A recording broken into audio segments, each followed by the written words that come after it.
Hi friends, ഇന്ന് നമുക്ക് വളരെ ടേസ്റ്റിയും അതേപോലെ സോഫ്റ്റ് ആയിട്ടുള്ള റെഡ് വെൽവെറ്റ് കേക്ക് തയ്യാറാക്കാം. ഈ കേക്ക് നമുക്ക് വളരെ സിമ്പിളായിട്ട് തന്നെ വീട്ടിൽ തയ്യാറാക്കിയെടുക്കാം. അപ്പോൾ നമുക്കിതെങ്ങനെ തയ്യാറാക്കുന്നതെന്ന് നോക്കാം. ഇതിനായിട്ട് ആദ്യമേ നമുക്ക് ബട്ടർ മിൽക്കാണ് തയ്യാറാക്കേണ്ടത്. ഒരു ബൗളിൽ എടുത്തിട്ടുണ്ട്. അതിലേക്ക് നമുക്ക് ഒരു അര കപ്പ് പാൽ ഒഴിച്ചു കൊടുക്കാം. ഇതിലേക്ക് ഒരു ടീസ്പൂൺ വിനാഗിരിയും കൂടെ ചേർത്ത് നന്നായിട്ടൊന്ന് മിക്സ് ചെയ്ത് കൊടുക്കാം.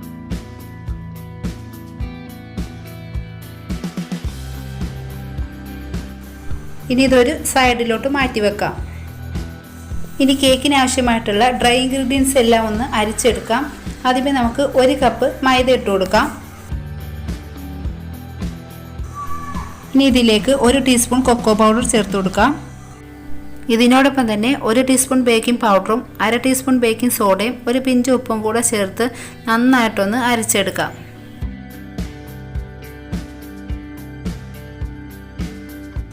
ഇപ്പോൾ ഇത് ഞാനൊരു 3 പ്രാവശ്യം അരച്ചെടുത്തിട്ടുണ്ട്. കേക്കിൻ്റെ ബാറ്റർ തയ്യാറാക്കുന്നതിന് മുമ്പ് കേക്ക് ടിന്നിൽ ബട്ടർ പേപ്പർ വെച്ച ശേഷം ഓയിലൊക്കെ തൂത്ത് റെഡിയാക്കി വെച്ചിട്ടുണ്ട്. ഇനി ഡ്രൈ ആയ ഒരു പാത്രത്തിലേക്ക് 3 മുട്ട പൊട്ടിച്ചൊഴിക്കാം. അതിലേക്ക് ഒരു ടീസ്പൂൺ വാനില എസൻസ് കൂടെ ചേർത്ത് നമുക്ക് നന്നായിട്ടൊന്ന് ബീറ്റ് ചെയ്തെടുക്കാം.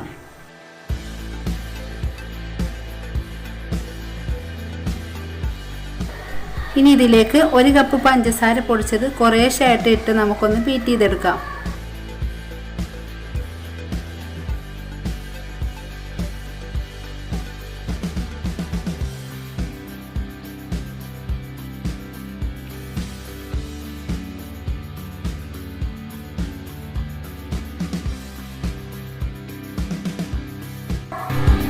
ഇനി 1/4 കപ്പ് സൺഫ്ലവർ ഓയിലും കൂടെ ഒഴിച്ചു കൊടുക്കാം.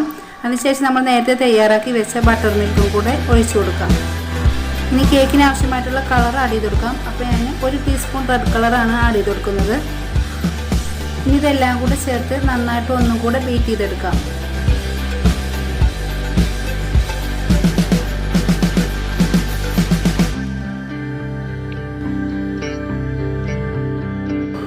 ഇനി ഇതിലേക്ക് നമ്മുടെ ഡ്രൈ ഇൻഗ്രീഡിയൻസ് കുറേശ്ശായിട്ട് ഇട്ടൊന്ന് ഇളക്കി കൊടുക്കാം. ഇതുപോലെ ഒരു വിസ്ക് ഉപയോഗിച്ചിട്ട് സാവധാനത്തിൽ നമ്മൾ ഇതൊന്ന് ഫോൾഡ് ചെയ്തെടുത്താൽ മതിയാവും.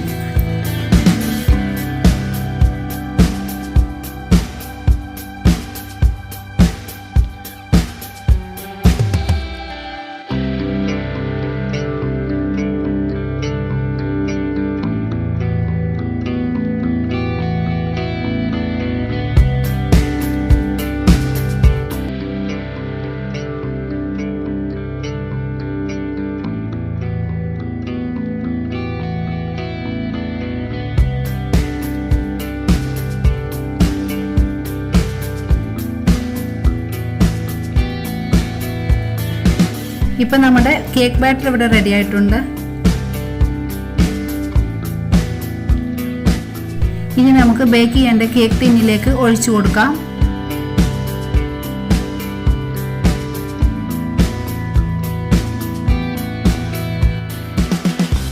ഇനി ഇതിൻ്റെ എയർ ബബിൾസ് ഒക്കെ ഒന്ന് പോയി കിട്ടാൻ വേണ്ടിയിട്ട് ഒന്ന് ടാപ്പ് ചെയ്ത് കൊടുക്കാം.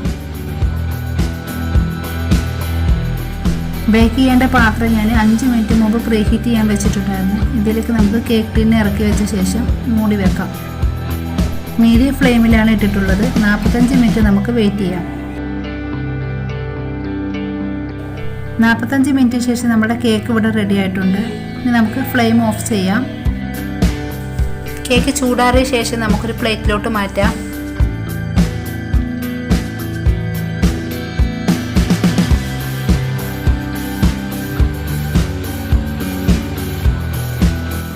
ഇനി ഇതിൻ്റെ ബട്ടർ പേപ്പർ ഒന്ന് മാറ്റി കൊടുക്കാം.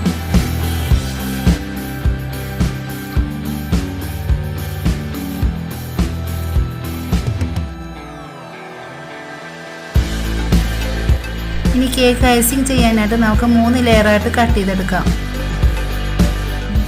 ഇപ്പോൾ കേക്ക് ഞാൻ 3 ലെയറായിട്ട് തന്നെ കട്ട് ചെയ്ത് വെച്ചിട്ടുണ്ട്.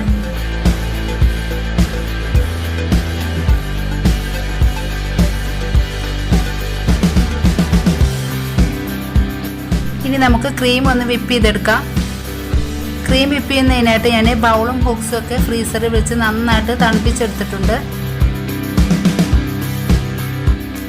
2 കപ്പ് വിപ്പിംഗ് ക്രീം നമുക്ക് ബൗളിലേക്ക് ഒഴിച്ചു കൊടുക്കാം. ഇനി ഇത് ലോ ടു ഹൈ സ്പീഡിലിട്ട് നല്ല സ്റ്റിഫായിട്ട് തന്നെ നമുക്ക് ബീറ്റ് ചെയ്തെടുക്കാം.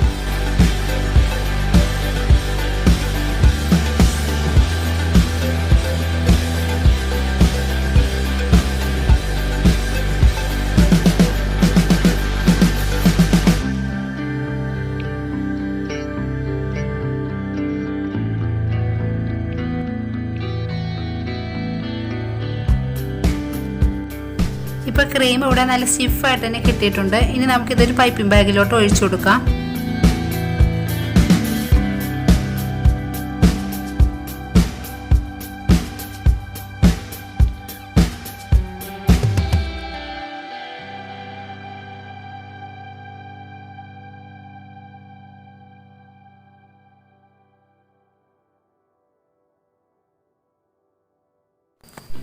ഇനി ഒരു ലെയർ കേക്ക് എടുത്ത് ഇതിന് മുകളിൽ വെച്ച് കൊടുക്കാം. ഇനി ഇതിൻ്റെ മുകളിലോട്ട് കുറച്ച് ഷുഗർ സിറപ്പും കൂടെ ഒഴിച്ചു കൊടുക്കാം. 1/2 കപ്പ് പഞ്ചസാരയിലേക്ക് 1 കപ്പ് വെള്ളം കൂടെ ഒഴിച്ച് നന്നായിട്ട് തിളപ്പിച്ചെടുത്താണ് ഷുഗർ സിറപ്പ് തയ്യാറാക്കിയിട്ടുള്ളത്. ഇപ്പോൾ 3 ലെയറിലും ഷുഗർ സിറപ്പ് ഒഴിച്ചു കൊടുത്തിട്ടുണ്ട്. ഇനി കേക്കിന് മുകളിൽ ക്രീം അപ്ലൈ ചെയ്ത് കൊടുക്കാം.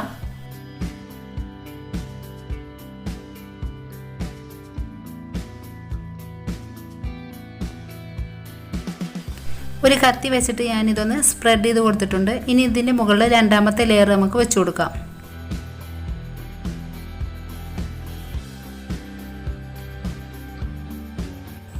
ഇപ്പോൾ 3 ലെയറും വെച്ച ശേഷം ക്രീം എല്ലാം സ്പ്രെഡ് ചെയ്ത് കൊടുത്തിട്ടുണ്ട്. ഇനി നമുക്കിതൊന്ന് ഷേപ്പാക്കി എടുക്കാം.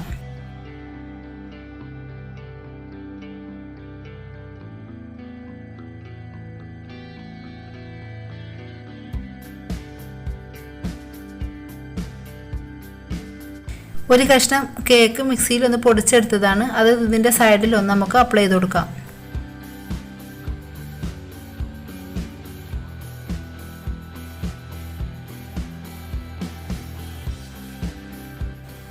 കേക്കിൻ്റെ ഡെക്കറേഷനൊക്കെ ഓരോരുത്തരുടെ ഇഷ്ടത്തിനനുസരിച്ച് ചെയ്തെടുക്കാം. ഞാനിവിടെ ഇതുപോലെയൊക്കെ ഒന്ന് ചെയ്തെടുക്കുന്നുണ്ട്.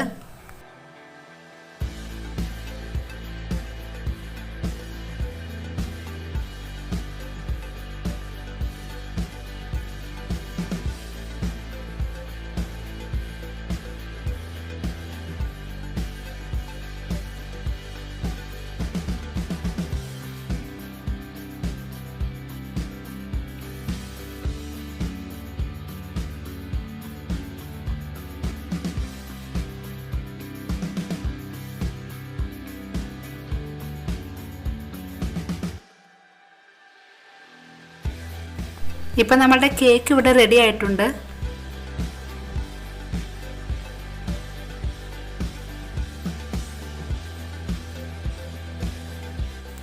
വളരെ ടേസ്റ്റി ആയിട്ടുള്ള കേക്കാണ്. നിങ്ങൾ ഇതുപോലെയൊക്കെ ഒന്ന് ചെയ്ത് നോക്കുക.